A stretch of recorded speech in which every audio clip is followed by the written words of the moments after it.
السلام علیکم ورحمۃ اللہ وبرکاتہ۔ الحمد للہ وکفا وسلام علی عبادہ الذین اصطفیٰ۔ اشہد ان لا الہ الا اللہ وحدہ لا شریک لہ واشہد ان محمدا عبدہ ورسولہ صلی اللہ علیہ وآلہ وسلم۔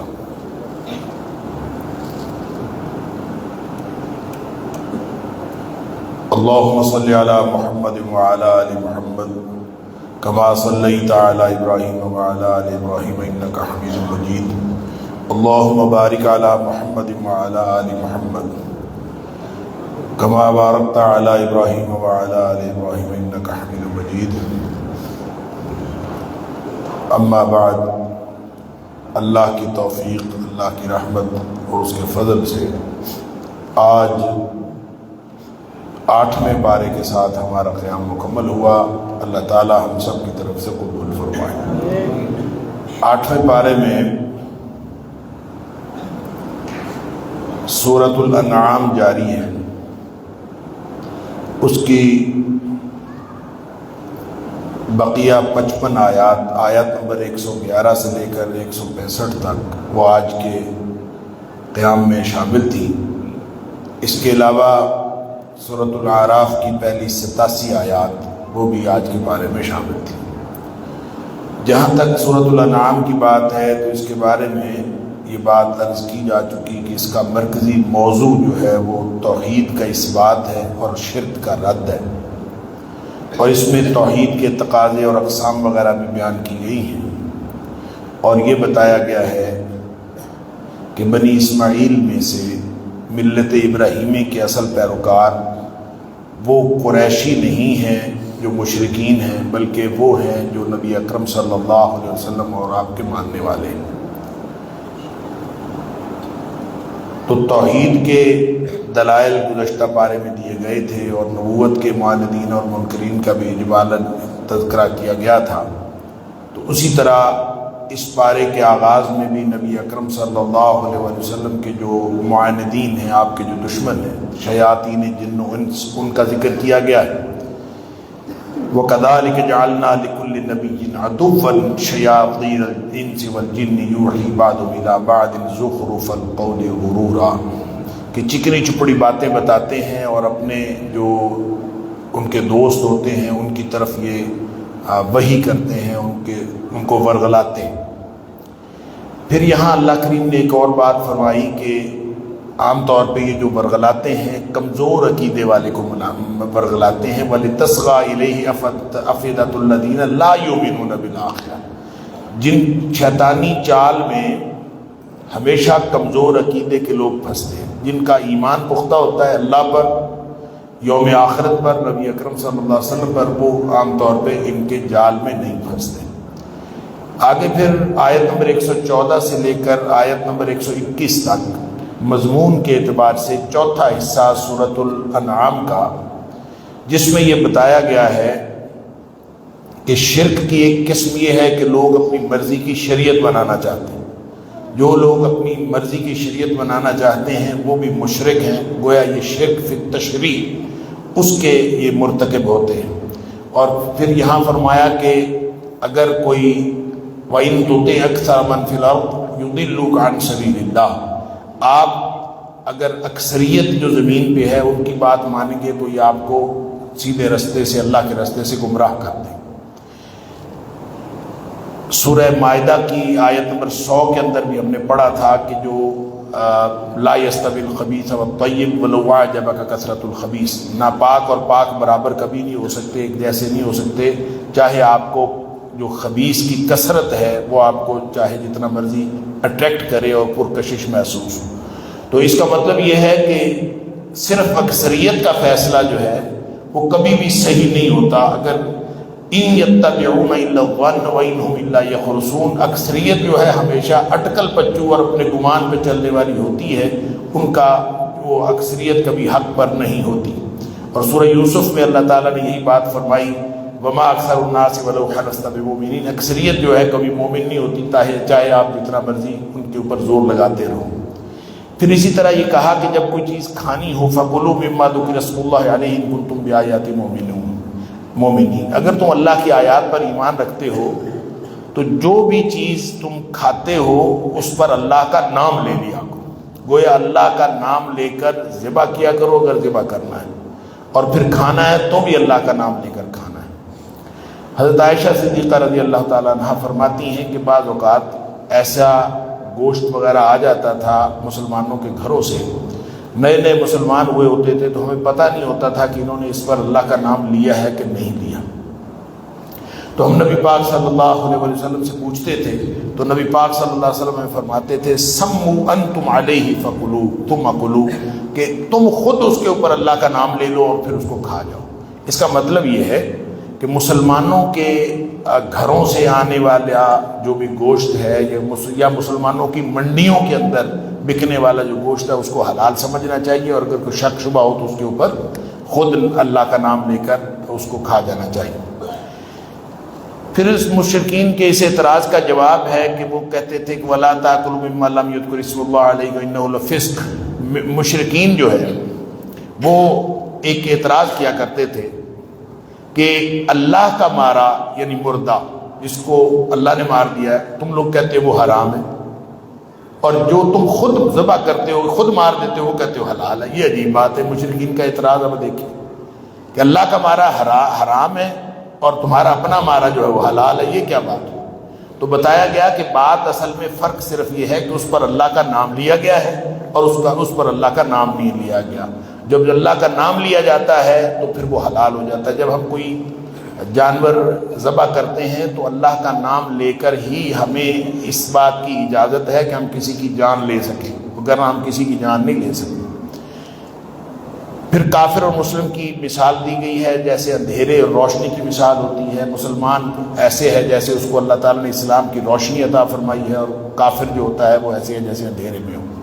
پانچواں حصہ آیت نمبر 122 سے لے کر آیت نمبر 135 تک، اس میں مجرمین کا انجام بتایا گیا ہے اور تنبیہ کی گئی ہے۔ اللہ اکبر، کہ یہ جو بڑے بڑے لوگ ہوتے ہیں عام طور پر یہی بڑے بڑے جرائم کرتے ہیں۔ وَكَذَلِكَ جَعَلْنَا فِي كُلِّ قَرْيَةٍ أَكَابِرَ مُجْرِمِيهَا لِيَمْكُرُوا فِيهَا، جو بڑی بڑی اصل مخالفت جو کرتے ہیں بڑے بڑے لوگ ہی کرتے ہیں، پھر اس کے پیچھے چھوٹے لوگ چلتے ہیں، وگرنہ چھوٹے لوگوں کو عام طور پہ مخالفت کی جرت نہیں ہوتی۔ پھر اسی طرح نبی پاک صلی اللہ علیہ وآلہ وسلم کی وحی کے بارے میں کفار کا کبھی یہ بھی اعتراض ہوتا تھا کہ جیسے بنی اسرائیل کہتے تھے کہ ہم جب تک اللہ کو دیکھ نہ لیں ہم مانیں گے نہیں، اسی طرح کفار کبھی اعتراض کرتے تھے کہ ہم جب تک ہمارے اوپر اپنے اوپر وحی نہیں آئے گی ہم نہیں مانیں گے۔ لن نؤمن حتی نؤتی مثل ما اوتی رسول اللہ، جیسے اللہ کے رسولوں پر وحی آتی ہے اسی طرح کی وحی ہمارے اوپر آئے پھر ہم مانیں گے۔ اللہ فرماتا ہے اللہ اعلم حیث یجعل رسالتہ، اللہ کو معلوم ہے کہ کہاں رسالت بھیجنی ہے اور کہاں نہیں بھیجنی، تم کون ہوتے ہو کہ تمہیں اس بات پر اعتراض کرو۔ آگے پھر ایک بڑی شاندار آیت ہے، آیت نمبر 125، فَمَن يُرِدِ اللَّهُ أَن يَهْدِيَهُ يَشْرَحْ صَدْرَهُ لِلْإِسْلَامِ، جس کو اللہ ہدایت دینا چاہتا ہے اللہ تعالیٰ اس کا سینہ کھول دیتا ہے اسلام کے لیے، اور جس کو اللہ گمراہ کرنا چاہتا ہے اللہ تعالیٰ اس کا سینہ تنگ کر دیتا ہے۔ اچھا، اس کے اوپر پھر جبریہ نے بہت استدلال کیا، اس نے کہا دیکھو جی انسان کے اپنے بس میں تو کچھ بھی نہیں ہوتا، سب کچھ اللہ کرتا ہے، جس کو ہدایت دینی ہوتی ہے اس کا سینہ کھول دیتا ہے، جس کو ہدایت نہیں دینی ہوتی اس کا سینہ تنگ کر دیتا ہے، اس میں پھر بندے کا کیا قصور؟ سارا کچھ تو پھر اللہ کے ہاتھ میں۔ اللہ اکبر، تو یہ استدلال غلط ہے، اس لیے کہ اللہ نے اس انسان کو امتحان کے لیے پیدا کیا ہے۔ یہ کبھی نہیں ہو سکتا کہ اللہ تعالیٰ خام خواہ کسی کا سینہ تنگ کر دے، خام خواہ کسی کا سینہ کھول دے۔ جیسے سورہ بقرہ کی ابتدا میں فرمایا ختم اللہ علی قلوبہم، اللہ نے ان کے دلوں پر مور لگا دی، اور مور ایسے نہیں لگتی کہ خام خواہ اللہ تعالیٰ ابتداءً لگا دیتا ہے، بلکہ وہ نتیجتاً لگتی ہے۔ یہاں بھی اللہ تعالیٰ نے اس آیت کے اختتام پہ فرمایا کذالک یجعل اللہ الرجس علی الذین لا یؤمنون، جو بے ایمان ہوتے ہیں نا، ایمان نہیں رکھتے، ان کی بے ایمانی کی وجہ سے ان کے اوپر یہ ساری ناپاکی پڑتی ہے اور یہ سارا عذاب ان کے اوپر پڑتا ہے۔ وگرنہ اللہ کا راستہ تو سیدھا ہے، وَهَذَا صِرَاطُ رَبِّكَ مُسْتَقِيمًا، تیرے رب کا راستہ تو سیدھا ہے، قَدْ فَصَّلْنَا الْآيَاتِ لِقَوْمٍ يَذَّكَّرُونَ، نصیحت پکڑنے والوں کے لیے کھلی کھلی آیتیں۔ پھر فرمایا جب یہ جہنم میں چلے جائیں گے تو ماننے والے اور جو پیچھے لگے ہوئے، تابع اور متبوع دونوں جو ہے، جو اللہ کے شریک ٹھہراتے ہیں وہ بھی اور جن کو شریک ٹھہرایا جاتا ہے وہ بھی، یہ سارے کے سارے جہنم میں اکٹھے ہوں گے۔ وقال اولیاء من الانس ربنا استمتع بعضنا ببعض، جا کے کہیں گے اللہ انہوں نے ہمیں گمراہ کیا تھا لہذا ان کو بھی تو عذاب دے۔ اللہ تعالیٰ فرماتا ہے سب کے لیے عذاب ہے، تابع اور متبوع دونوں جہنمی ہیں۔ آگے پھر جنوں اور انسانوں کو خطاب کیا گیا ہے، غالباً یہ جنوں انس کو یہ خطاب قیامت والے دن ہوگا۔ یا معشر الجن والانس الم یاتکم رسل منکم یقصون علیکم آیاتی، بتاؤ تو تمہارے پاس رسول نہیں آیا تھا، ہمارے رسول نہیں آئے تھے، آ کے تمہیں ڈراتے نہیں تھے؟ اللہ، اور سارے کہیں گے آئے تھے۔ قالوا شہدنا علی انفسنا، سارے اعتراف کریں گے کہ اللہ کے رسول ہمارے پاس آتے رہے اور بالآخر اقرار کریں گے۔ اور اللہ تعالیٰ فرماتا ہے کہ یہ ہو سکتا ہی نہیں کہ اللہ تعالیٰ بغیر حجت کے کسی قوم کو تباہ کر دے۔ ذالک ان لم یکن ربک مہلک القری بظلم واہلھا غافلون، ایسے نہیں ہوتا کہ کسی بستی کے لوگ غافل ہوں، ان کے اوپر حجت تمام کیے بغیر اللہ تعالیٰ ان کو خام خواہ جو ہے وہ تباہ و برباد کر دے۔ پھر آیت نمبر 136 سے 154 تک یہ چھٹا حصہ، اس میں مشرکین مکہ کی خود ساختہ خرافات کا ذکر ہے۔ انہوں نے خود ساختہ من گھڑت عقیدے بنائے ہوئے تھے اور جاہلانہ و مشرکانہ رسومات تیار کی ہوئی تھی۔ اس کے علاوہ پھر اللہ تعالیٰ نے اس کے اندر بعد میں ایک ضابطہ بھی بیان کیا ہے۔ جاہلانہ مشرکات اور مشرکانہ رسومات میں سے ایک بات یہ تھی کہ انہوں نے اللہ کے اور شریکوں کے حصے بنائے ہوئے تھے، یعنی زمین کر لیتے تھے، یہ زمین جو ہے اس میں سے جو فصل آئے گی وہ اللہ کا حصہ، اور جو اس میں سے فصل آئے گی وہ شریکوں کا حصہ۔ اب کسی وجہ سے شریکوں کے حصے کا پانی اللہ کے حصے کو لگ جانا، تو ان کا سارا ہی شریکوں کو دے دو کیونکہ پانی اس کے حصے کا ادھر لگ گیا۔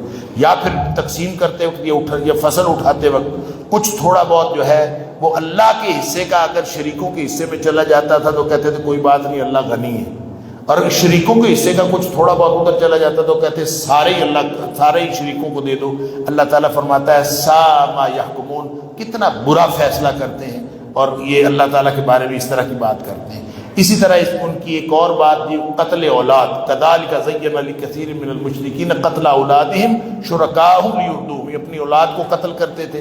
پھر مخصوص چوپائے اور کھیتی ممنوع الاستعمال کہتے، قالوا ہذہ انعام وحرث حجر، خام خواہ ایسے قسم اٹھا لیتے کہ یہ کھیتی ہم نے نہیں کھانی اور یہ جانور جو ہے ہم نے نہیں کھانا۔ بعض جانوروں کے بارے میں یہ قسم اٹھا لیتے تھے اور یہ طے کر لیتے کہ یہ اس کے اوپر سواری حرام ہے، اور بعض جو ہے وہ کھاتے وقت ان کے اوپر اللہ کی بجائے بتوں کا نام لیتے تھے ذبح کرتے وقت۔ پھر مقدس جانوروں کے بعض جانوروں کے بارے میں یہ کہتے تھے کہ ان کے جو بچے ہیں وہ مردوں پر حرام ہیں، اور جو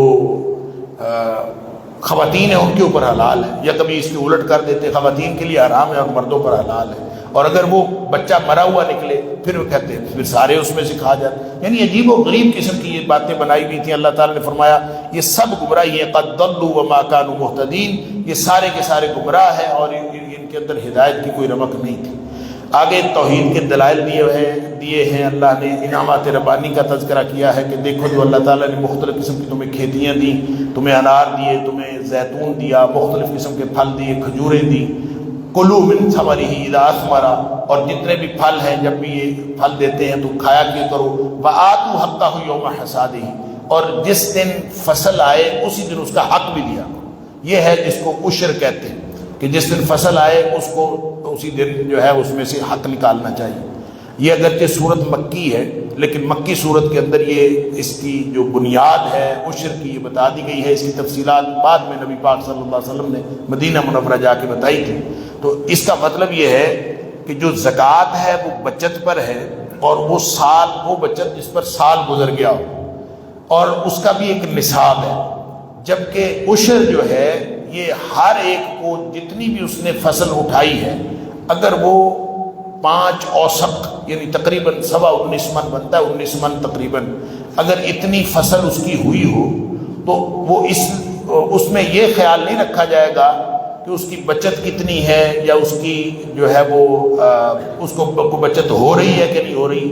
یہ عشر جو ہے یہ آمدن پر ہے، زمین کی آمدن پر، لہذا جس دن فصل کٹوانی ہے، وآتوا حقہ یوم حصادہ، اسی دن جو ہے اس کا حق دینا ہے اور عشر دینا ہے۔ اس کے لیے یہ خیال نہیں رکھنا کہ کتنا جو ہے وہ البتہ نصف عشر، عشر مطلب ہے 10واں حصہ۔ تو جو پانی جو بارانی ہوتی ہے زمین، جو بغیر یعنی قیمتاً خریدے ہوئے پانی کی بجائے آسمانی پانی سے، بارش کے پانی سے سیراب ہوتی ہے، اس کے لیے پورا عشر ہوتا ہے، یعنی 10واں حصہ ہوتا ہے۔ اور جب آپ اس کو اگر قیمتاً پانی وغیرہ لگاتے ہیں، بجلی کے بل وغیرہ دیتے ہیں، تو وہ نصف ہو جاتا ہے، اور اس کو کہتے ہیں نصف عشر، یعنی 20واں حصہ، 10ویں حصے کی بجائے 20واں حصہ۔ تو یہ اللہ تعالیٰ نے پہلے ہی اس کے اندر رعایت کر رکھی۔ پھر اس کے بعد 8 انعام، یہ سورت کا نام بھی انعام ہے، انعام کا مطلب ہوتا ہے چوپائے، مویشی۔ 8 قسم کے انعام کا ذکر کیا ہے، کیونکہ مشرکین جو ہے وہ خواہ مخواہ جانوروں کے بارے میں حرام اور حلال کے فتوے لگاتے تھے۔ اللہ تعالیٰ نے 8 جانوروں کا ذکر کیا ہے، اس میں بھیڑ ہے، بکری ہے، مذکر مؤنث دونوں، اسی طرح اونٹ ہے اور گائے ہیں 4، لیکن مذکر مؤنث بنا کے ملا کے ہو گئے 8۔ اللہ تعالیٰ نے ان کا ذکر کیا ہے، اور اللہ تعالیٰ فرماتا ہے کہ دیکھو تو آج ذکرین حرم ام الانثیین، ان میں سے اللہ تعالیٰ نے کس کو حرام کیا؟ نہ ان کا مذکر حرام کیا، نہ ان کا مؤنث حرام کیا، تو کہاں سے تم نے بنایا ہوا ہے؟ کوئی چیز یعنی اللہ تعالیٰ نے ان میں سے کوئی حرام نہیں کیا، مشرکوں نے خود ساختہ باتیں بنائی ہوئی ہیں۔ پھر آگے فمن اظلم ممن افترى على الله كذبا ليضل الناس بغیر علم، کہتے ہیں کہ یہ آیت جو ہے عمر بن لحی کے بارے میں نازل ہوئی تھی۔ عمر بن لحی وہ شخص تھا جس نے سب سے پہلے جانور جو ہے کتوں کے نام پر چھوڑنے کا آغاز کیا تھا، اور یہ مشرکین میں سے یہ گویا اس نے آغاز یہ کیا تھا۔ تو نبی پاک صلی اللہ علیہ وسلم نے فرمایا کہ میں نے اس کو جہنم میں دیکھا ہے کہ یہ اپنی انتڑیوں کے گرد جو ہے وہ گھوم رہا تھا، اللہ تعالیٰ معاف فرمائے۔ پھر آگے آیت نمبر 145 کچھ 46 میں پھر کچھ حرام کردہ چیزوں کا ذکر ہے۔ پھر ایک آیت نمبر 148 میں فرمایا کہ بہانہ بناتے ہیں، سیقول الذین اشرکوا لو شاء اللہ ما اشرکنا ولا آباؤنا ولا حرمنا من شیء۔ یہ شرک مشرک جو ہے یہ بہانہ ہمیشہ بناتے ہیں، اللہ اگر چاہتا تو ہم شرک نہ کرتے۔ اللہ اکبر۔ اللہ تعالیٰ فرماتا ہے کذالک کذب الذین من قبلہم، یہ پہلے لوگ بھی اسی طرح بہانہ بناتے تھے، ہر دور کے مشرک یہ بہانہ بناتے ہیں کہ اللہ اگر نہ چاہتا تو ہم سے یہ نہ کرواتا، ہم جو کر رہے ہیں شرک، تو اس کا مطلب ہے اللہ خوش ہے ہمارے شرک پر، اللہ تعالیٰ معاف فرمائے۔ اللہ تعالیٰ فرماتا ہے پہلے لوگوں نے بھی ایسے ہی کیا تھا، حتیٰ ذاقوا بأسنا، یہاں تک کہ ہمارا عذاب جو ہے ان کے اوپر پہنچ گیا۔ پھر اللہ تعالیٰ نے آیت نمبر 151 سے آگے 153 تک ایک ضابطۂ اخلاق بتایا ہے جو تورات میں بھی موجود تھا۔ قل تعالوا اتل ما حرم ربکم علیکم، آؤ میں تمہیں بتاتا ہوں اللہ تعالیٰ نے کیا حرام اور حلال کے کیا ضابطہ دیا ہے، سنو۔ شرک نہ کیا کرو، اللہ تشرکوا بہ شیئا، سب سے پہلی بات یہ ہے کہ شرک نہ کرو۔ نمبر 2 والدین سے حسن سلوک کرو۔ نمبر 3 قتل اولاد کی ممانعت کی گئی، اولاد کو کبھی قتل نہ کرو۔ نمبر 4 ظاہری اور باطنی بے حیائی سے بچو۔ نمبر 5 بغیر حق کے کسی کو بھی قتل نہ کرو۔ یتیم کا مال نہ کھاؤ، ناپ تول پورا کرو۔ گفتار اور کردار میں عدل، یعنی حقدار کا حق دیا کرو۔ ایفائے عہد، یعنی اللہ کا بھی عہد پورا کرو اور دوسروں کے بھی عہد پورے کرو۔ سیدھے رستے کی پیروی کرو اور مختلف گمراہی کے رستے کو چھوڑ دو۔ اللہ تعالیٰ نے یہ ایک ضابطہ بھی بتایا۔ 7واں اور آخری حصہ جو سورہ انعام کا ہے وہ آیت نمبر 155 سے لے کر 165 تک، اس میں توحید کا اثبات ہے اور شرک کا رد ہے، اور بتایا کہ جب کبھی لوگ جو ہیں ماننے کے لیے معجزے کا انتظار کرتے ہیں، هل ينظرون الا ان تاتيهم الملائکۃ او یاتی ربک او یاتی بعض آیات ربک، یہ کہتے ہیں کبھی کوئی فرشتہ آ جائے یا کوئی معجزہ آ جائے، کوئی ایسی چیز آ جائے، انتظار کرتے ہیں۔ تو اللہ فرماتا ہے جب کوئی معجزہ آ جائے نا تو معجزے کے بعد کا ایمان وہ قابل قبول نہیں ہوتا۔ اللہ یوم یاتی بعض آیات ربک لا ينفع نفسا ایمانها، پھر اس کے بعد ایمان جو ہے وہ فائدہ نہیں دیتا۔ قانون رحمت اللہ نے بیان کیا ہے، وہ اللہ جو رحیم ہے، غفور ہے، رحمان ہے، اس نے انسانوں کے لیے رحمت کا یہ قانون بنایا ہے کہ من جاء بالحسنۃ فلہ عشر امثالھا، جو کوئی نیکی کرے گا تو اللہ تعالیٰ اس کو 10 لکھ لیتا ہے۔ من جاء بالحسنۃ فلہ عشر امثالھا، جو نیکی کرے گا اس کے لیے 10 گنا نیکیاں ہیں۔ ومن جاء بالسیئۃ، اور جو کوئی گناہ کرے گا فلا یجزی الا مثلھا، اس کو ایک ہی گناہ لکھا جائے گا۔ گویا 1 اور 10 کی ریشو ہے گناہ اور نیکی میں، اس سے بڑا رحمت کا قانون اور کیا ہوگا۔ پھر اللہ تعالیٰ نے فرمایا کہ جو برائی کا وبال ہے ولا تکسب کل نفس الا علیہا ولا تزر وازرۃ وزر اخری، سورت کے آخر میں بتایا کہ جو آدمی جو گناہ کر رہا ہے، شرک کر رہا ہے، چھوٹا گناہ بڑا گناہ کر رہا ہے، وہ قیامت کے دن اپنا بوجھ خود ہی اٹھائے گا۔ آگے سورۃ الاعراف ہے۔ سورۃ الاعراف کے اندر قوموں کی ہلاکت کا قانون بتایا گیا ہے۔ اللہ اکبر، اللہ تعالیٰ قوموں کو ہلاک اور برباد کر دیتا ہے۔ دیکھیں قرآن کا فلسفہ تاریخ یہ ہے کہ قومیں جو گمراہی کا شکار ہوتی ہیں یا ان کی واپسی ہو جاتی ہے یا وہ تباہی و بربادی کا شکار ہو جاتی ہے۔ تو یہاں اللہ نے سورۃ الاعراف کے اندر ان قوموں کا تذکرہ کیا ہے جو تباہ و برباد ہو گئیں۔ اب عبرت کے لیے 6 انبیاء اور ان کے اقوام کا ذکر کیا ہے۔ حضرت نوح علیہ السلام، ہود علیہ السلام، صالح علیہ السلام، لوط علیہ السلام، شعیب علیہ السلام اور پھر موسیٰ علیہ السلام کا ذکر آل فرعون کے حوالے سے۔ آیت نمبر 1 سے 58 تک یعنی ان اقوام کا تذکرہ کرنے سے پہلے اللہ تعالیٰ نے آیت نمبر 1 سے 58 تک جو 3 بڑے عقائد ہیں، عقیدہ توحید، عقیدہ آخرت اور عقیدہ رسالت، ان کا تذکرہ کیا ہے اور فرمایا کہ قرآن کی اتباع کر لیں، اسی سے جو ہے کامیابی ملتی ہے، وگرنہ عذاب ملتا ہے۔ اور پھر لوگوں کو زندگی کا فلسفہ سمجھانے کے لیے آدم علیہ السلام اور ابلیس کا قصہ بتایا ہے، کس طرح آدم علیہ السلام کو اللہ تعالیٰ نے پیدا کیا۔ ابلیس نے آدم علیہ السلام کی تخلیق پر بھی اعتراض کیا تھا اور پھر اس نے کہا میں اس سے بہتر ہوں۔ وہ سارا اللہ کریم نے فرمایا کہ عروج و زوال کا فلسفہ سمجھ لیجئے کہ پہلے تو یہ سمجھ لیجئے کہ اللہ کا قانونی امتحان کیا ہے۔ فَأَمَّا وَالْوَزْنُ يَوْمَئِذٍ الْحَقُّ، اس دن وزن لازمی ہوگا ہر چیز کا۔ فَمَنْ ثَقُلَتْ مَوَازِينُهُ فَأُولَٰئِكَ هُمُ الْمُفْلِحُونَ، جن کے نیکی کے وزن بڑھ گئے وہ کامیاب ہو گئے۔ وَمَنْ خَفَّتْ مَوَازِينُهُ فَأُولَٰئِكَ الَّذِينَ خَسِرُوا أَنفُسَهُمْ، اور جن کے وزن کم ہو گئے وہ خسارہ پانے والے ہیں۔ اس میں پھر عذاب الہی کی داستان بتائی ہے اور پھر ساتھ بتایا ہے کہ سمجھ لیجئے کہ آدم علیہ السلام کو اللہ تعالیٰ نے جب بنایا تھا تو ابلیس نے اعتراض کیا تھا۔ وَلَقَدْ خَلَقْنَاكُمْ ثُمَّ صَوَّرْنَاكُمْ ثُمَّ قُلْنَا لِلْمَلَائِكَةِ اسْجُدُوا لِآدَمَ، سبحان اللہ، جب ہم نے تمہیں بنایا تھا اور تمہیں تصویر کشی کی تھی، تخلیق و تصویر کے بعد سجدے کا حکم دیا تھا آدم علیہ السلام کو، فَسَجَدُوا إِلَّا إِبْلِيسَ، سب نے سجدہ کر لیا، ابلیس نے نہیں کیا۔ اللہ نے پوچھا کیوں نہیں سجدہ کیا؟ کہتا ہے انا خیر منہ، میں اس سے بہتر ہوں۔ اللہ اکبر، خلقتنی من نار و خلقتہ من طین، مجھے تو آگ سے پیدا کیا، اس کو مٹی سے پیدا کیا۔ اس نے مٹی کا اور آگ کا موازنہ کیا اور اس نے سمجھا کہ میں بہتر ہوں۔ مفسرین نے، علامہ ابن کثیر نے، علامہ قرطبی نے، مختلف مفسرین نے اس موازنے کو بڑی تفصیل سے بیان کیا ہے کہ یہ جو اس نے قیاس کیا تھا اور یہ جھوٹا قیاس تھا کہ میں اس سے بہتر ہوں، مجھے آگ سے پیدا کیا، اس سے مٹی سے، حالانکہ مٹی ہر اعتبار سے آگ سے بہتر ہے۔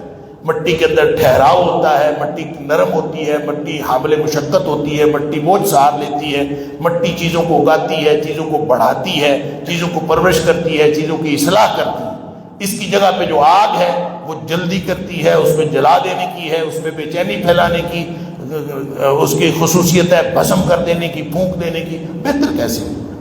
اس کے علاوہ جو امام قرطبی ہیں انہوں نے بھی اس میں خاصا اچھا تقابل کیا ہے۔ کہنے کی بات یہ ہے کہ اس نے قیاس کیا تھا اور نص کے مقابلے میں جو قیاس کرنا ہے یہ ہمیشہ گمراہی کا باعث بنتا ہے۔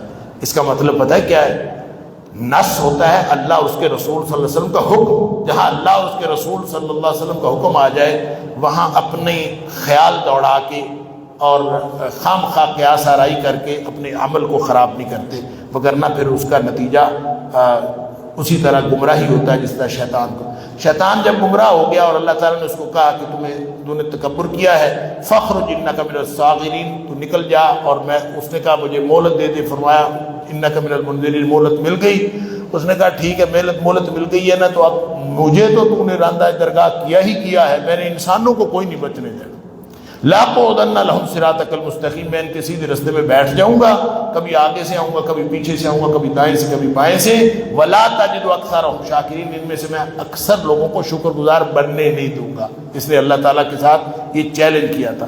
اللہ تعالیٰ نے فرمایا قَالُوا اخْرُجْ مِنْهَا مَذْمُومًا مَدْحُورًا، ثبورا، دفع ہو جا ذلیل ہو کے رسوا ہو کے، لمن تابعک منہم لاملأن جہنم منکم اجمعین، جو تیری پیروی کرے گا میں تم سب سے جہنم کو بھر دوں، اور جو تیرے پیچھے نہیں جائے گا۔ پھر آدم علیہ السلام کو کہا تو اور تیری بیوی جا کے آرام سے جنت میں رہنا شروع کر دیا۔ یہ بدبخت آیا فوسوس لہما الشیطان، آ کے وسوسہ ڈالا شیطان نے ان دونوں کو۔ دیکھیں بائبل کہتی ہے یا لوگ کہتے ہیں کہ اماں حوا کو گمراہ کیا تھا تو اماں نے پھر بابے کو گمراہ کیا، یہ قرآن نے اس کی نفی کر دی۔ فوسوس لہما الشیطان، دونوں کو شیطان نے گمراہ کیا تھا، لہذا دونوں کو بہکایا تھا کہ ایک کا تو قصور نہیں تھا۔ بہرحال اس نے کہا جی درخت کھا لو تم فرشتے بن جاؤ گے، کوئی مسئلہ نہیں، قسمیں اٹھائیں، قاسمہما انی لکما لمن الناصحین، قسمیں اٹھا کے کہا میں تمہارا خیر خواہ ہوں۔ بالآخر انہوں نے وہ اس کی بات مانی، فدلاہما بغرور، دھوکے سے ان کو پھسلا لیا۔ اللہ اکبر، جب دھوکے سے پھسلا لیا تو پھر اس کا نتیجہ پتہ کیا نکلا؟ فلما ذاقا الشجرۃ بدت لہما سوآتہما وطفقا یخصفان علیہما من ورق الجنۃ۔ پہلا نتیجہ شیطان کی بات ماننے کا جو نکلا آدم علیہ السلام اور اماں حوا کے اوپر، وہی نتیجہ ہمیشہ نکلتا ہے اگر کوئی شخص شیطان کی بات مانتا ہے۔ وہ کیا کہ انسان ننگا ہو جاتا ہے۔ سب سے پہلا کام یہ ہوا کہ دونوں کے کپڑے اتر گئے، پریشان ہو گئے دونوں۔ شیطان جو ہے اس کی گویا شیطانی حملے کا جو سب سے پہلا اثر ہے وہ اوریانی کی شکل میں نکلتا، تو اماں بابا دونوں اوریاں ہو گئے۔ وطفقا یخصفان علیہما من ورق الجنہ، درختوں کے پتے اٹھا کے اپنے جسم کو چھپانے کی کوشش کرنے لگے۔ اللہ اکبر۔ اللہ تعالیٰ فرماتا ہے ہم نے ان کو کہا، منع نہیں کیا تھا یہ حرکت نہ کرنا۔ اللہ اکبر۔ اب دیکھیں آدم علیہ السلام، اس سے ابلیس سے بھی غلطی ہوئی کہ اس نے سجدہ نہیں کیا، تو اللہ تعالیٰ نے فرمایا کیوں نہیں سجدہ کیا؟ تو اس نے آگے سے دلیلیں دے کے کہا چل مہلت دے دے۔ آدم علیہ السلام سے بھی غلطی ہوئی، جب اللہ تعالیٰ نے پوچھا کیوں کیا، ان کے لیے غلطی ہو گئی۔ قالا ربنا ظلمنا انفسنا وان لم تغفر لنا وترحمنا لنکونن من الخاسرین۔ اے اللہ ہم سے ظلم ہو گیا، ہم نے اپنی جانوں پر ظلم کیا، اگر تو نے معاف نہ کیا تو ہم تو خسارہ پانے والوں میں سے ہو۔ پھر اللہ تعالیٰ نے 4 ندائیں دی ہیں، یا بنی آدم یا بنی آدم یا بنی، 4 اللہ تعالیٰ کی طرف سے آوازیں ہیں، ندائیں۔ اے آدم کی اولاد اپنے لباس کی حفاظت کر لو، اللہ نے تمہارے لیے لباس اتارا ہے۔ پھر دوسری دفعہ فرمایا شیطان کہیں تمہیں فریب دے کے بے لباس نہ کر دے، یا بنی آدم اس کے دھوکے سے بچ جاؤ۔ اور تیسری صدا دی یا بنی آدم، تو فرمایا مسجد میں لباس پورا پہن کے جایا کرو، خذوا زینتکم عند کل مسجد، جب بھی مسجد میں جایا کرو تو اپنا پورا اچھا بہترین لباس پہن کے جایا کرو۔ اور ننگا طواف لوگ کرتے تھے تو اس کی ممانعت کی گئی کہ کوئی شخص جو ہے مسجد میں ننگا نہ جائے۔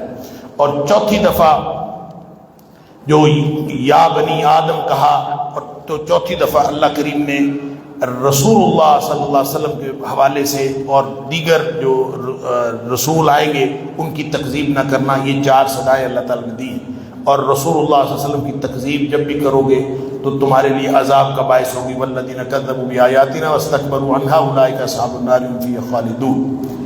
اس کے بعد جہنم کا منظرنامہ ہے، اللہ اکبر، کہ جہنم میں جہنمی ایک دوسرے پر الزام تراشی کریں گے، انہوں نے ہمیں گمراہ کر دیا۔ وقالت اولاہما لاخراہما فما کان لکم علینا من فضل، یہ پہلے جو جائیں گے بعد میں جائیں گے، وہ بعد والے کہیں گے پہلے انہوں نے ہمیں گمراہ کر دیا، پہلے والے کہیں گے نہیں انہوں نے گمراہ کر دیا۔ اللہ تعالیٰ فرمائے گا فذوقوا العذاب بما کنتم تکسبون، اپنے کرتوتوں کا بدلہ تم سب چکھو۔ فرمایا مشرک کبھی جنت میں نہیں جا سکتا حتی یلج الجمل فی سم الخیاط، سوئی کا ناکہ ہے نا، اب یہ اللہ کا سمجھانے کا انداز، سبحان اللہ، سوئی کا ناکہ ہے نا، اس کے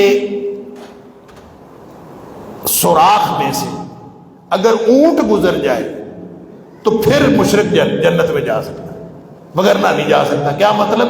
جس طرح سوئی کے ناکے میں سے اونٹ کا گزرنا ممکن نہیں، اسی طرح ان کا جنت میں جانا ممکن نہیں۔ لا يدخلون الجنت حتى يلج الجمل في سم الخياط۔ اللہ اکبر، اللہ تعالی ہم سب کو جنتی بنائے اور جہنم سے بچائے۔ پھر فرمایا وَنَزَعْنَا مَا فِي صُدُورِهِم مِّن غِلٍّ تَجْرِي مِن تَحْتِهِمُ الْأَنْهَارُ، جنت میں جو لوگ جائیں گے نا، اللہ تعالیٰ فرماتا ہے ہم ان کے دل جو ہے صاف کر کے آپریشن کر کے ان کو جنت میں بھیجیں گے۔ آگے جنت اور جنتیوں کا ذکر ہے۔ پھر آگے 3 مکالمات ہیں۔ ایک مکالمہ وہ ہے جو جنتی جہنمیوں سے کریں گے کہ ہم نے تو اللہ کا جو وعدہ اللہ نے ہم سے کیا تھا ہم نے تو وہ سچا پایا، کیا تم نے بھی سچا پایا؟ اللہ، تو ظاہر ہے وہ کہیں گے ہم نے بھی سچا پایا۔ اللہ تعالیٰ فرمائے گا لعنت اللہ علی الکاذبین، لعنت اللہ علی الظالمین، ظالموں کے اوپر اللہ کی لعنت، درمیان میں پردہ آ جائے۔ پھر اسی طرح اصحاب اعراف جو ہیں ان کا مکالمہ ہے۔ اصحاب اعراف کہتے ہیں کچھ لوگ جنتی، کچھ لوگ جہنمی، کچھ لوگ ایسے ہیں جن کی یعنی وہ لوگ جن کی نیکیاں اور گناہ برابر ہو جائیں گے، ان کو کچھ عرصے کے لیے درمیان میں رکھا جائے گا۔ اس جگہ کا نام ہے آراف۔ وہ دیوار ہے یا کوئی میدان ہے یا کوئی درمیانی جگہ ہے۔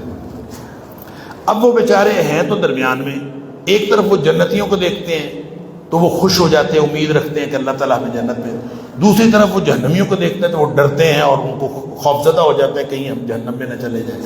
تو ان کا مکالمہ ہے۔ اور تیسرا مکالمہ وہ ہے جو جہنمی جنتیوں سے کریں گے اور ان سے کہیں گے تھوڑا سا پانی ہمیں دے دو، اور ان کو جنتی کہیں گے کہ اللہ تعالیٰ نے یہ پانی جہنمیوں کے لیے حرام کر دیا ہے، اللہ کو ان کو نہیں مل سکتا۔ اب سوال یہ پیدا ہوتا ہے کہ یہ جنتی کہاں ہوں گے، جہنمی کہاں ہوں گے؟ ظاہر ہے جنت بلندی کا استعارہ ہے، وہ کہیں بہت بلند ہوں گے کیونکہ جنتیں بلند ہیں۔ اور نبی پاک صلی اللہ علیہ وسلم نے فرمایا اللہ سے جنت مانگا کرو تو جنت الفردوس مانگا کرو، وہ سب سے اونچی جنت ہے، اس کے اوپر اللہ کا عرش ہے بس، یعنی جنت بلندی کا استعارہ، جہنم پستی کا استعارہ ہے، نیچے نیچے گہرائی، اللہ معاف کرے۔ اب ایک بہت بلند ایک بہت نیچے، ان کا مکالمہ کیسے ہوگا؟ تو یہ کمپیوٹر جب سے نہیں بنا تھا نا تب تو آدمی کہہ سکتا تھا کہ کیسے مکالمہ ہوگا، اب تو سمجھ آ گئی، شاید وہاں سکرینیں لگی ہوں گی، ایک دوسرے کو دیکھ رہے ہوں گے، جنتی جنت میں بیٹھے جہنمیوں کو دیکھ رہے ہوں گے، جہنمی جہنم میں جلتے ہوئے جنتیوں کو دیکھ رہے ہوں گے، یہ کوئی آپس میں ان کا مکالمہ اس طرح سے ہو رہا ہوگا۔ بہرحال جیسے بھی اللہ تعالیٰ کا نظام وہاں پہ کیا ہوگا ہمیں تو پتہ نہیں، ولا خطر علی قلب بشر، کسی کو نہیں پتہ جنت کی نعمتیں کیسی ہیں اور وہ وہاں پہ کیسے معاملات ہیں۔ تو اللہ تعالیٰ ہم سب کو اہل جنت میں سے بنائے۔ اور فرمایا کہ یہ وہ لوگ ہیں جو جہنم میں جائیں گے جو دین کو مذاق اڑاتے تھے اور دنیا کو ترجیح دیتے تھے۔ پھر آگے اللہ تعالیٰ نے فرمایا کہ جو آخرت کی مناسبت سے اللہ تعالیٰ نے آغاز کائنات کا تذکرہ بتایا ہے کہ خوف اور طمع سے عبادت کرنی چاہیے۔ وَلَا تُفْسِدُوا فِي الْأَرْضِ بَعْدَ إِصْلَاحِهَا وَادْعُوهُ خَوْفًا وَطَمَعًا۔ دیکھیں سمجھ لیجئے کہ ہمیں بہت سارے لوگ کہتے ہیں کہ اللہ کی بندگی اس لیے کرنی چاہیے کہ اللہ بندگی کے لائق ہے، اللہ کی بندگی کسی طمع کے لیے نہیں کرنی، جنت کے لالچ میں نہیں کرنی چاہیے، جہنم کے خوف سے نہیں کرنی۔ یہ تصور غلط ہے۔ یہ بات بظاہر تو بڑی خوبصورت لگتی ہے لیکن یہ تصور غلط ہے، قرآن کے تصور کے خلاف۔ قرآن کہتا ہے کہ وَادْعُوهُ خَوْفًا وَطَمَعًا، اللہ کو پکارا کرو خوف سے اور امید سے۔ خوف کس کا؟ عذابوں کا، اللہ ہمیں عذابوں سے بچا دے، اللہ ہمیں عذابوں سے بچا دے۔ اور امید کس کی اور طمع کس کا؟ جنت کا، اللہ ہمیں جنت میں پہنچا دے۔ لہذا جنت مانگنا اور عذابوں سے پناہ مانگنا یہ روح ہے عبادت کی۔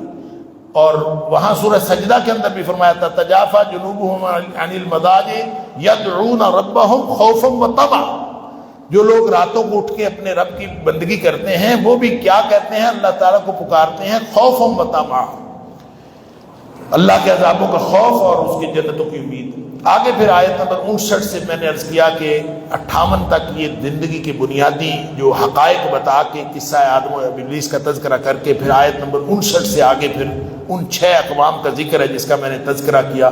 سب سے پہلے نوح علیہ السلام کا ذکر ہے آیت نمبر 59 سے لے کر 64 تک۔ یہ لوگ کب کب گزرے تاریخ میں کوئی حتمی تعین کرنا تو ممکن نہیں ہے، لیکن خیال یہ ہے کہ 3500 قبل مسیح کے قریب اندازاً حضرت نوح علیہ السلام گزرے، اور ان کا تذکرہ ہے وہ انہوں نے اپنی قوم کو کہا یا قوم اعبدوا اللہ ما لکم من الہ غیر، اللہ کے علاوہ کوئی اور الہ نہیں، اللہ کی بندگی کرو.